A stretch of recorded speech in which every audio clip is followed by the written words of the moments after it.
teatros se dan en Grecia y están relacionados con la evolución de los rituales, con la caza y con la recolección de frutos y alimentos. Estos rituales también sentaban y reflejaban los preceptos espirituales del grupo social. De los fundadores del teatro, tal cual hoy lo concebimos, se encontraron los creadores de las tragedias, tales como Esquilo, Sófocles y Eurípides.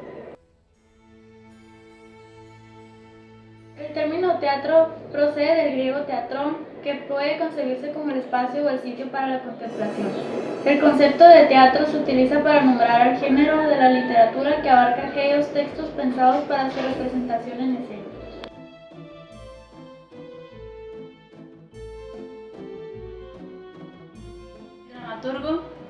El dramaturgo escribe un teatro el cual será llevado a escena ante un público, lo cual requiere de personajes.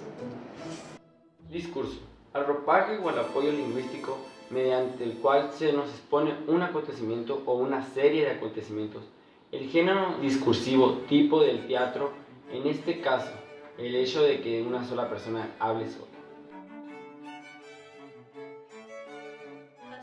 En ellas se deben indicar cuándo y dónde se lleva a cabo el argumento.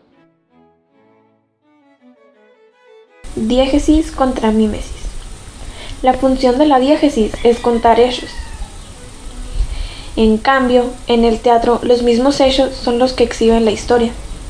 Esta no es contada por alguien, más bien es mostrada y a esto se le conoce como mímesis. Espacio. El espacio es un constructo psicológico y epistémico. Por esto último, se quiere decir que el espacio concebido por nuestra mente nos sirve para ubicarnos nosotros y los demás en este mundo movible y complejo que llamamos realidad. El espacio dramático ocurre a partir de la imaginación y recreación que hace el lector de lo que se está leyendo. Tiempo y las tres unidades. Aristóteles se limita a describir que el argumento de las tragedias se lleva a cabo en un solo tiempo, un solo lugar y un solo argumento. Con estas tres unidades se construye la estructura interna. El inicio o exposición comienza con un momento de paz, la cual se rompe con un evento inesperado. Con esto se desencadena la acción y empieza a subir con tensión, complicación, hasta llegar a un momento en que ésta se rompe en un punto determinado clímax. En este punto, la acción empieza a bajar, resolución, hasta finalizar con la conclusión. Personajes. El sistema de clasificación es igualmente válido para la narrativa. Aquí solo los aludiremos. Un sujeto busca un objeto. Ese sujeto es ayudado por un colaborador que a su vez se contrapone al enemigo del sujeto, el oponente. El sujeto realiza la acción mandado por un personaje generalmente poderoso, al cual podemos identificar con un rey. Él es el remitente.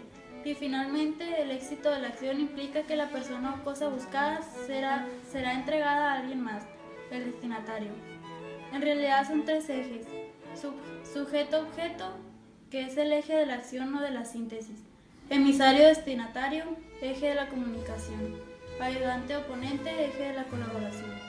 Lenguaje artístico. Nos referimos a construcciones embellecederas del discurso, es decir, la retórica. Generalmente suele reducirse a unas cuantas figuras, las importaciones, para no atiborrar al iniciante de los recursos del discurso teatral: la metáfora, la metonimia, la sinécdoque y la ironía. La estructura externa es fácilmente reconocible. Cuando hablamos de la estructura externa de una obra de teatro, un neófito podrá distinguir las pausas externas que se hacen entre acto y acto. Hay otras maneras de marcar el final del acto, como cortando la iluminación o simplemente dejando solo el escenario. Incluso la orquesta puede tocar alguna pieza. Un acto está formado por partes a las que se les denomina cuadros.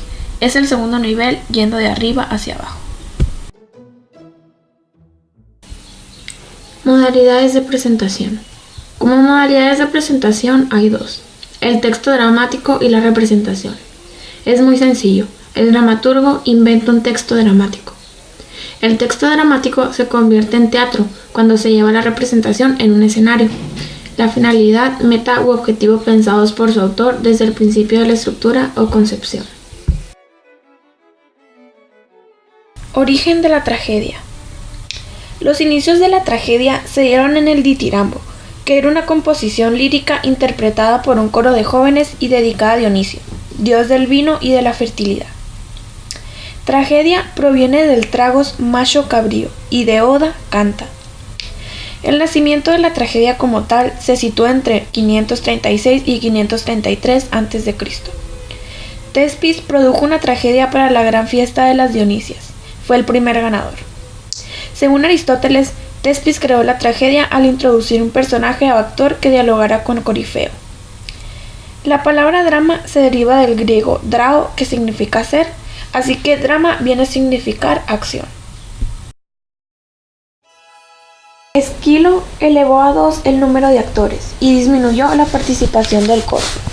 Sófocles, el segundo de los grandes trágicos, introdujo 3 actores y la escenografía. Esquilo y Sófocles son, junto con Eurípides, los 3 grandes trágicos del teatro griego. Esquilo se debe, además de la intervención del segundo actor, la invención del manto trágico, los coturnos y las máscaras teatrales. Los coturnos son un tipo especial de calzado con altísimas suelas que hacían que, al representar a los nobles, los actores se vieran más grandes y así impresionaran más al numeroso público. Las máscaras eran también inmensas y además atractivas.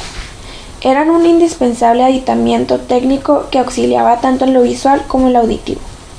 Por la distancia era mucho más sencillo distinguir a lo lejos los gestos representados en las grandes y coloridas máscaras, que además indicaban la edad, el sexo, estado de ánimo y hasta el rango de los personajes.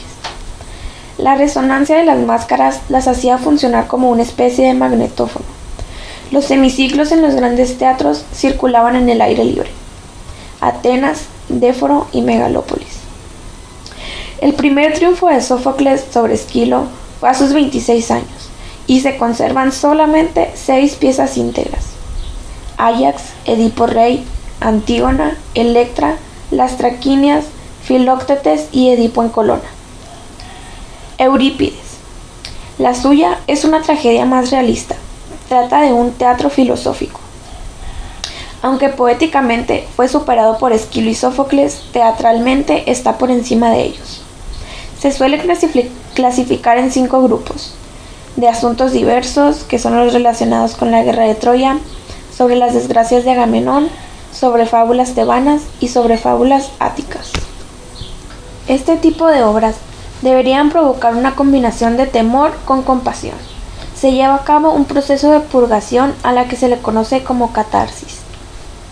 El argumento de la tragedia se centra en la caída de un personaje importante que comete un error trágico denominado ibris, por el cual debe surgir un castigo.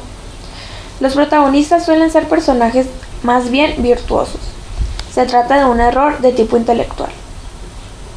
Esta idea de la íbrisis no es privativa de la cultura griega.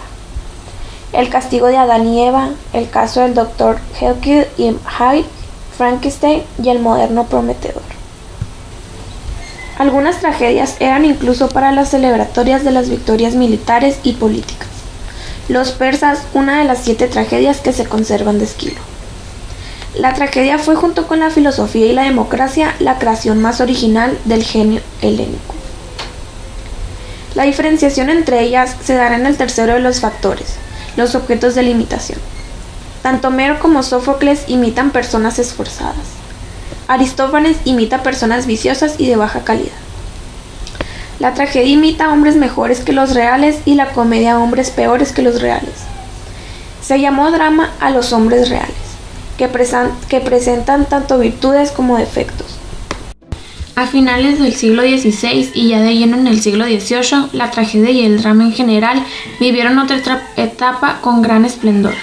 Cervantes, Lope de Vega y Calderón de la Barca en España, Corneille y Racine en Francia o Shakespeare, Jonson y Marlowe en Inglaterra. La primera tragedia, ubicada ya en la época moderna, es Sofonisba, de Gian Giorgio Tricinio. Se refiere a cómo se combinan los distintos elementos que conforman una obra teatral.